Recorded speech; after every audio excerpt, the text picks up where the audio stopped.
Dear Dmytro, dear ambassadors, the year comes to an end, and I wanted to send you a short message of support and gratitude from the European Union for your work, for the work that your Ukrainian diplomacy is doing in these challenging, extraordinary and tragic times for Ukraine and for Europe.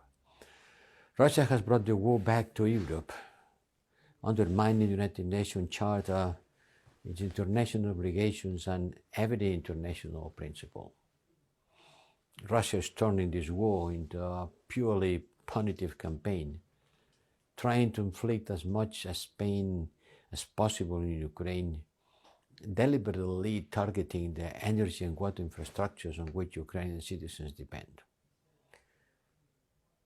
Russia is using wind as a weapon of war, seeking to paralyze Ukraine and trying to break the spirit and your defense. But we know that Russia will fail because your spirit remains broken. Every time I met with Dmytro, every time I had the pleasure to meet with you, dear friend, I make one thing clear, that we will stay the course. We will stay supporting Ukraine, pressuring Russia, and addressing the wider fallout of the war. We are also leading the battle on the diplomatic front. Your country needs it. With concrete achievements, you secured a very large support at the United Nations on the various resolutions condemning Russia for its brutal war aggression. And more recently, the language of the G20 summit declaration reflected a growing isolation of Russia's position on the invasion in the international community. This is thanks to your efforts. This is thanks to your collective resolve to support Ukraine. So I also want to pay special tribute to your work in consolidating support to granting Ukraine the candidate status.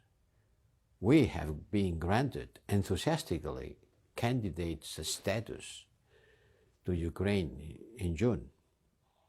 And I think that we all can take pride on this work. This is a historical step. It's the recognition that you belong to our European family, and the more Russia will attack you, the more it will be clear that you are Europeans, that you are becoming members of the European family. And we will work together every step of the accession journey and do it as quick as possible. For now, as European Union, we will keep supporting Ukraine for as long as it takes, just like we have done since February. The bravery, the courage and determination shown by the Ukrainian people deserve our profound respect and admiration. But more than that, what you need is support. And that's why our collective endeavor will continue until Ukraine will prevail.